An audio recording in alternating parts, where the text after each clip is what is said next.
10 বছরের বাচ্চাটি বাড়ি বাড়ি খবরের কাগজ বিক্রি করে। একদিন একটা বাড়ির সামনে গিয়ে কলিং বেল বাজালো। দরজা খুলে মালকিন জিজ্ঞেস করলো, কি ব্যাপার? ছেলেটি বলল, বলছিলাম আন্টি, আপনার বাগান কি পরিষ্কার করে দেব? মালকিন, না না, কোনো দরকার নেই। আর আজকে সকালে তুই খবরের কাগজ দিতে আসলি না যে? বালক করুণ সুরে, প্লিজ আন্টি, করিয়ে নিন না, খুব ভালো করে বাগানটি সাফ করে দেব। আর আজকে কাগজ ছাপা হয়নি, কাল স্বাধীনতা দিবসের ছুটি ছিল। আচ্ছা ঠিক আছে, কত টাকা নিবি? টাকা লাগবে না আন্টি, শুধু খাবার দিলেই হবে। ও ঠিক আছে, যা, খুব ভালো করে পরিষ্কার করবি।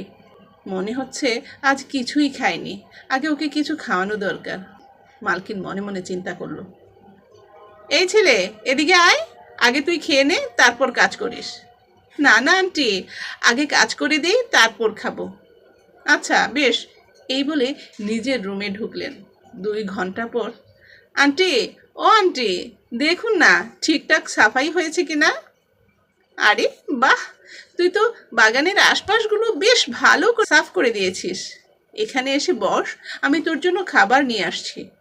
কিন্তু ছেলেটি একটা পলিথিন বের করে তার মধ্যে খাবারগুলো ঢুকাতে শুরু করলো। মালকিন, পেটে প্রচুর খিদে নিয়ে কাজ করলি, খাবারটা তো এখানেই খেয়ে যা, লাগলে আরও দেব।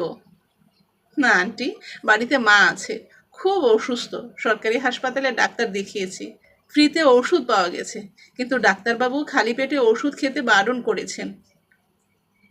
এই কথা শুনে মালকিনের চোখ ভিজে গেল।